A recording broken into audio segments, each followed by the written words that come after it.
네, 안녕하십니까? 한영 번역, 이럴 땐 이렇게 또 실전과 이론 편, 그리고 번역 이럴 땐 이렇게 저자 조원미입니다. 제가 이제 오늘부터 유튜브를 통해서 번역 강의를 시작하려고 합니다. 어, 이 4차 혁명 시대에 우리가 살고 있기 때문에 이런 번역의 방향성이 3차 혁명 시대하고는 완연히 다르죠. 3차 혁명 시대에는 지문에 있는 대로 번역을 했어도 됐었지만 4차 혁명 시대에는 지문에 있는 걸 그대로 번역하는 것은 이제 기계가 하는 것이죠. 그것을 저는 이제 받아쓰기를 하지 않는다고 강의를 하는데요. 기계가 하는 번역을 인간이 하고 있다면 인간이 설 자리가 없겠죠. 그래서 4차 혁명 시대를 맞이해서 그 통번역사가 듣거나 또는 통번역을 하기를 희망하는 사람들에게 어떤 공부 방향이 필요한지 이런 것들을 제시하려는 목표를 가지고 시작하려고 합니다. 저도 통번역 대학원을 다녔지만 사실 그런 방향성을 제시받지 이게 어렵습니다. 그래서 항상 그 번역이라는 게 새로운 지문을 가지고 하죠. 같은 지문을 가지고 번역하는 경우는 없습니다. 그래서 항상 낯설죠. 그 낯설음 때문에 아무리 많이 해도 익숙해지지가 않는데 그것은 내가 그 번역을 하는 어떤 익숙한 방법을 갖고 있지 않기 때문이죠. 아무리 내가 겉으로 옷을 바꿔 입어도 나라는 존재는 바뀔 수 없듯이 아무리 지문이 바뀌지만 그 지문을 번역하는 방법은 한결같습니다. 그래서 그런 방법을 차례차례 소개를 해드리려고 합니다. 그래서 같이 제가 첫 번째 그 준비한 자료가 있는데요. 앞으로 어떻게 이 강의를 구성을 할지를 소개해 보려고 합니다. 음. 네, 그래서 앞으로 강의는 강의 내용은 먼저 그 영한 번역에 대해서 강의를 또 한번 하고 또 그 다음에 시간에는 한영 번역에 대해서 강의를 하고 그 다음에가 이제 여러분이 통번역사로 취업을 하시거나 뭐 면접을 보시거나 할 때는 당연히 시험을 보니까 캐툴이나 이런 기술 번역을 이용할 수가 없죠.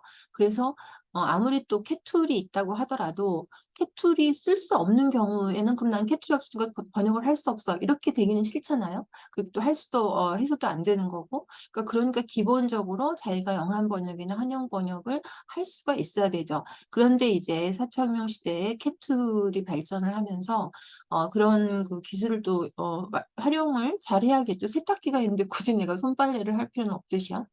그래서 영한 번역을 지문을 캐툴 이용해서 한번 번역기를 거쳐서 그 번역이 최종 번역은 아니죠. 그래서 우리 특히 이제 그 한영 번역 같은 경우에는 한국어에는 주어가 많이 생략된 경우가 많습니다. 어디 가십니까? 이렇게 하지 뭐 당신은 어디 가십니까? 이렇게 안 하는 게 가장 기본적인 것이죠. 안녕하세요. 뭐 이렇게 인사하는 거지. 뭐 당신은 안녕하십니까? 뭐 how are you 이렇게 안 하는 것처럼요. 하지만 영어는 또 주어가 반드시 들어가 있어야 되죠. 그렇기 때문에 이제 특히 한영 번역 같은 거는 그 캐툴을 이용해서 번역을 시켜보면 주어가 일치가 안 되는 경우가 많습니다. 틀린 주어랑 일치를 시키는 거죠. 그런 한국어 특징 때문에.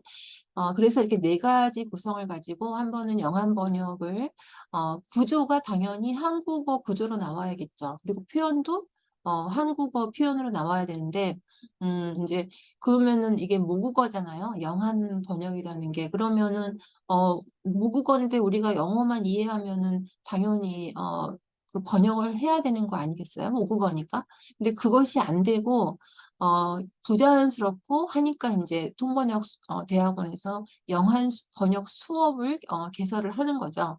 그래서 마치 그 영한 번역된 번역물을 읽어보면 영어도 아니고 한국어도 아니고 그 중간 어디쯤이 언어인 듯한 아직 그 영어라는 지문에서 벗어나지 못한 거죠. 글자는 한글로 바뀌었지만 영어의 구조와 우리가 어휘책에서 외웠던 그런 표현들이 그대로 들어있기 때문에 그러한 번역의 결과물이 나오는 거죠. 그래서 그런 결과물이 어떻게 영어처럼 영어는 한국어식으로 또 한국어는 반대로 우리가 굉장히 어려운 이유가 이거는 또 외국어로 결과물이 나와야 되잖아요. 모국어인 영한 번역도 터프한데 한영 번역은 진짜 불가능한 겁니다, 사실은. 모국어가 아닌 외국어로 결과물이 나와야 되니까. 하지만 이제 불가능하다고 못하는 건 아니죠. 그래서 한영 번역은 또 어떤 구조와 어떤 표현으로 되어야지만 영어에 다운 그런 번역을 하는지를 소개를 해드릴 거고, 그 다음에 이제 에디팅은 그 번역기를 이용해서 나온 번역물을 가지고 이제 여러분이 이 일을 하시게 되면 당연히 기술 번역을 이용을 하셔야 되죠. 그런 훌륭한 비서가 없죠. 고유명사 다 찾아주고 그런 것을 또 열심히 배워서 3차 혁명 시대 때 재봉틀이 생기면서 두 가지 부류의 사람이 나누어졌습니다. 그때까지 바느질로 그 가게를 꾸렸던 사람들은 첫 번째 부류는 가서 재봉틀을 부신 거죠. 근데 두 번째 부류는 재봉틀 기술을 빨리 배워서 익혔습니다. 재봉틀을 뭐 부순다고 재봉틀을 또 만들면 되는 거라 두 번째 부류가 당연히 그 시류의 흐름을 잘 이용을 한 것이죠. 그래서 4차 혁명 시대에는 기술 번역을 잘 활용하는데 그게 이제 오류가 있습니다. 그래서 오류를 일단은 찾아내는 능력이 있어야 되고 찾아내고 정리만 하면 안 되겠죠. 그 오류를 수정하고 또한 이제 받아쓰기를 하죠. 기계 번역들은. 그래서 그 받아쓰는 것을 어떻게 하면 좀 더 간결하고 고급 표현으로 바꿀 수 있나, 또 구조도 이런 것들을 안내를 해드리는 수업을 차례로 진행하겠습니다. 그렇게 네 가지 큰 구성이 있고요. 그 내부적인 것은 아까도 말씀드렸지만 우리가 옷을 바꿔 입는다고 해서 뭐 영한 번역이니 한영 번역이니 영한 번역 에디팅이니 한영 번역 에디팅이니 바꿔 입는다고 해서 그것을 처리하는 나의 본질은 똑같죠. 그것을 이제 계속 얘기해서 제가 수업 시간에도 항상 오늘도 새로운 질문을 가지고 같은 이야기를 해보려 합니다. 이런 말로 시작을 하는데요. 또 마칠 때도 오늘도 새로운 질문을 가지고 같은 얘기를 했습니다. 이렇게 하는데요. 이런 얘기들이죠. 결국 받아쓰기 하지 않는다. 그럼 어떻게 해야 되나? 그래서 문장의 글자가 아니라 의미를 번역하는데 이게 이제 그 자기만의 그 루틴이 있어야 되죠. 여러분도 뭐 루틴이라고 하는 게 뭐 어디를 가면은 뭘 준비해야 되고 외국 여행 가면은 여권부터 체크해야 되고 이런 것들이 루틴이지 않습니까? 그런데 보통 번역이라고 하면 이런 거 생각 안 하고 그냥 지문을 보고 뭔 말인지도 잘 모르면서 그냥 무조건 하려고 하는 것이죠. 특히 영한 번역 같으면 좀 지문을 많이 신중하게 읽어보는데 한영 번역 같은 경우에는 한국말이기 때문에 지문을 제대로 의미를 파악하는 대신에 우선 주어를 뭐로 하는지, 은는이가가 어디 있는지, 을들을 어디가 있는지 이런 것들을 찾는 거죠. 그거부터가 매번 익숙하지 못한 방식이죠. 왜냐하면 그렇게 해서는 절대로 번역이 완성이 안 되니까요. 번역은 구조를 잡지 못하면 절대 끝나지 않습니다. 그래서 그러한 루틴이 있는데 그게 이제 제가 앞으로 소개해드릴 지문의 질문하기입니다. 지문에 질문하는 것으로 해서 제가 꾸준하게 그 방법을 소개하겠습니다. 익숙해질 때까지요.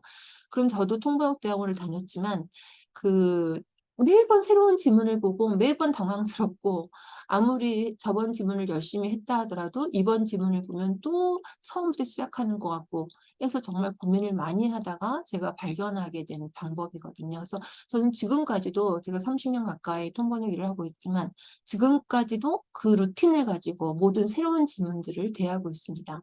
그래서 그런 방법들을 소개하겠고요. 그 다음에 이제 그러면서 제가 알게 됐던 영어와 한국어의 차이점, 뒤집기라든가 짝찾기라든가 이거 제가 만든 용어인데요. 본살빼기라든가 이런 번역 스킬들을 안내를 해드리겠습니다. 그러니까 먼저 지문에 질문해서 주어와 목적어를 찾고 그 다음에 나머지 부분들은 이런 스킬을 통해서 그 서브웨이 샌드위치처럼 사이사이에 끼워 넣는 거죠.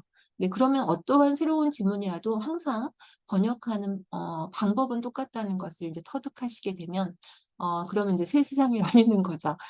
자유를 드디어 번역 세계의 자유와 재미를 보시게 됩니다.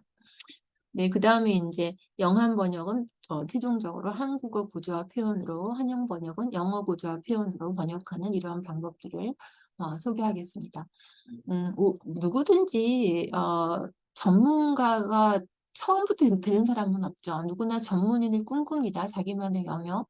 그리고 4차 혁명 시대에는 가장 중요한 게 이력서에 써 있는 사실도 중요하지만 누가 나에게 선생님은 뭐를 잘하십니까? 이렇게 질문했을 때 나는 뭐를 잘합니다. 이것이 있어야 됩니다. 그것은 어느 학교를 나왔다, 어느 과를 나왔다, 이거를 앞서가는 것이죠. 나는 번역을 잘합니다. 나는 뭐를 잘합니다. 자기 한 가지만의 어떤 환경과 관계없이 나만이 할 수 있는 것. 그러려면 일단 번역은 기계하고 차별화되는, 또 남하고 차별화되는 그런 지문 분석 능력, 그리고 그런 것들을 채워줄 구조 짜기와 표현력, 이런 것들을 중심으로 해서 네, 다음 강의에 뵙겠습니다.